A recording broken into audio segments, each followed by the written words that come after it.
هيبنوتيك بيبدأ معانا بواحدة اسمها أندريا، وبتكون بتتصل بمحقق وشكلها خايف جدا وقاعدة في مكان لوحدها، وبتقول للمحقق أنا حاسة إنه لسه بيراقبني. بعدها بتركب الأسانسير وبيبدأ ينزل، وموبايلها بيرن من رقم مجهول، وواحد بيقول لها العالم بينتهي كده، والأسانسير بيقف وبيبدأ يضيق عليها لحد ما بتموت. وبعدها بنشوف جين وبتكون رايحة حفلة، وبتطلع صاحبتها تقول لها براين هنا، فبتدخل تشرب حاجة وبتعرفها صاحبتها على دكتور كولين، وبيقفوا يتكلموا عن انه دكتور نفسي، وبتسيبه وبتمشي. وبعدها بيكونوا كلهم قاعدين، وبيسألها دكتور كولين بتشتغلي ايه، فبتقول له انها مبرمجة. وبعدها بيسيب لها الكارت بتاعه وبيمشي، وبتكون مستنية تاكسي، وبيجي براين يقول لها تصبحي على خير. وبعدها بيقول انه مش قادر يبطل يفكر فيها وانها وحشته، وبيسألها لو ممكن يوصلها، فبتوافق. وتاني يوم بتصحى تلاقيه سايب جواب انه هيكلمها بعدين. وبعدها بتحكي لصاحبتها ان هي وبراين روحوا مع بعض، وبتعرض عليها تروح للدكتور النفسي اللي اداها الكارت بتاعه، فبتوافق وبتروح العيادة فعلا. وبتيجي واحدة تقول لها الدكتور مستنيكي، وبتدخل تلاقي الدكتور بياكل سمك، وبيحكي لها عن تربية السمك وإنه مبسوط إنها قررت تيجي. وبتبدأ تتكلم معاه، وبتحكي إنها في اكتئاب بسبب إنها بعد ما ولدت ب 33 دقيقة الجنين مات، وعشان كده هي وبراين اللي كان خاطبها سابوا بعض. وبعدها بيسألها الدكتور عمرك جربت التنويم المغناطيسي، فبتقول له لا، وبيبدأ يقنعها بيه وقد ايه هو هيساعدها. وبتبدأ فعلا جلسة التنويم المغناطيسي، وبيخليها تتخيل انها في غابة. وبعدها بتفتح عينها وبتلاقي ان فات ساعة من غير ما تحس. وبعد 3 شهور بتلاقي شغل احسن، وبيحاول براين يتصل بيها لكن مش بترد.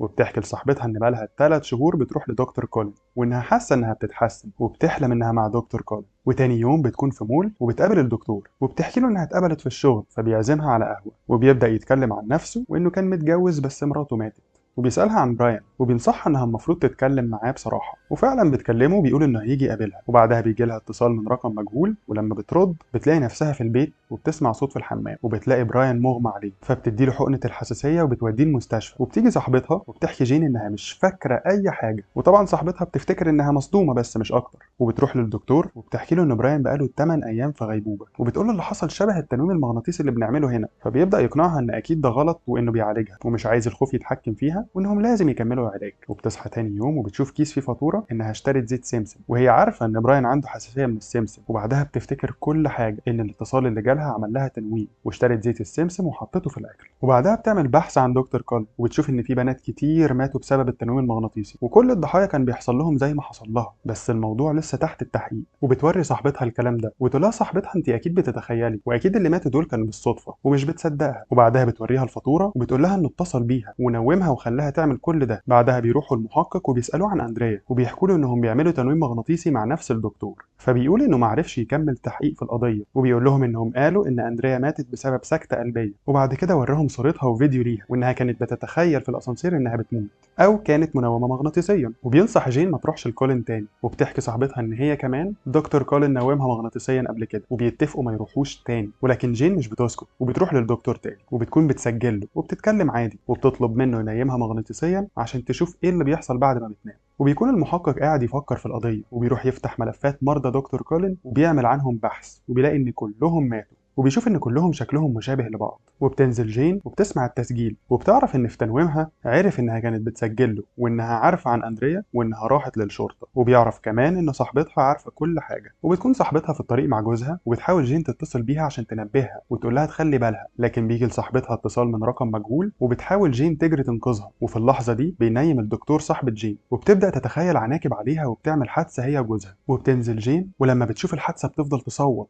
وبيكون الدكتور قاعد، وبيروح للمحقق يقول له عن الحادثه اللي حصلت النهارده، لكن بيعمل نفسه مصدوم. وبياخد المحقق معلقه من عنده وهو بيتكلم، وبيقول له المحقق انه عارف انه مش بينيم كل المرضى، بعض المرضى بس اللي شبه بعض. وبعدها بيطردوا كولين بالذوق. وبيروح المحقق لجين وبيقول لها انه مصدقها، وبيحكي لها عن اللي عرفه لحد دلوقتي، وبيمشي. وبيكون ناسي ملف القضيه، فبيخبط الباب، وبتفتكر جين انه المحقق، ولكن بيكون كولين، وبيعرف يخليها تتجمد في مكانها، وبيقول لها انه بس بيحاول يساعدها، وانه هيقتل كل الناس اللي حواليها. وبعدها بيفكها وبيمشي. فبتتصل بسرعه بالمحقق لكن مش بيرد، وبيكون في بيته وبيسمع صوت حد في الشقه. فبيبدا يدور وهو ماسك مسدسه، ومش بيلاقي حاجه، فبيقعد يتفرج على التلفزيون. وبنشوف مساعده كولين بتظهر من وراه وبتحاول تقتله، ولكن بيعرف يتخلص منها. وبيروح المستشفى عشان يتجرح، وبتيجي جين تقابله، وجين بيكون عندها فكرة، لأنها بتكون عارفة إن الشرطة أحيانا بتستعمل التنويم المغناطيسي عشان تعرف تخلي حد ناسي حاجة معينة يتكلم، فبتطلب إن حد من الشرطة ينيمها عشان تفتكر جلساتها مع كولين، ولكن مش بيقتنع في الأول، بس بتقعد جين تتحايل عليه فبيوافق، وبتروح تزور براين، وبعدها بتروح لواحدة تبع الشرطة وبتحكي لها، وبتطلب الدكتورة منها إنها تثق فيها وإنها هتنيمها عشان تفتكر الجلسات بتاعت كولين. وبتبدأ جين تشوف حاجات وبتتخنق، فبتحاول الدكتورة تفوقها، وفي الأثناء دي بتشوف جين إنها مع الدكتور وبيديها اسوره عليها تاريخ 6 مارس. بعدها بتفوق وبتقول لها ان دكتور كولين حاطط حاجه في دماغها عشان محدش غيره يعرف ينيمها، وبتحكي انها فاكره بيت واسم شخص وتاريخ، وبتعرف ان النهارده 6 مارس. وبتحاول الدكتوره تزرع حاجه تانية في مخها عشان تقاوم، وبترجع جين تعمل بحث عن الاسم اللي فاكراه، وبتعرف انه دكتور في نفس التخصص وانها هتروح تزور الدكتور ده. وبتروح فعلا المكان اللي بيطلع هو نفس المكان اللي كان في مخها، وبتخبط على الباب لكن محدش بيرد، فبتفتح وبتدخل تشوف لو في حد موجود، وبتلاقي صورة فيها كولين وواحدة شبهها، وبيجي كولين من وراها وبيحكي لها ان المكان ده بتاعه وبينيمها. بعدها بتيجي مكالمة للمحقق ان البصمات اللي على المعلقة نفس بصمات واحدة اسمها جوليان، وبعدها بيتصل بجين لكن مش بترد. ولما بتصحى جين بيكون لسه معاها الموبايل، وبيقول لها المحقق انه هيبعت شرطة بس هي مش عارفة هي فين بالظبط، وبتبدأ تعيط. وبيقول لها كولين انت بالظبط شبه مراتي وكمان نفس ريحتها. وبتدخل الشرطه تلاقي المكتب فاضي وبتكون كل ده نايمه، وكولين ملبسها لبس مراته وبيحط لها مونيكير ومش بتكون عارفه تتحرك.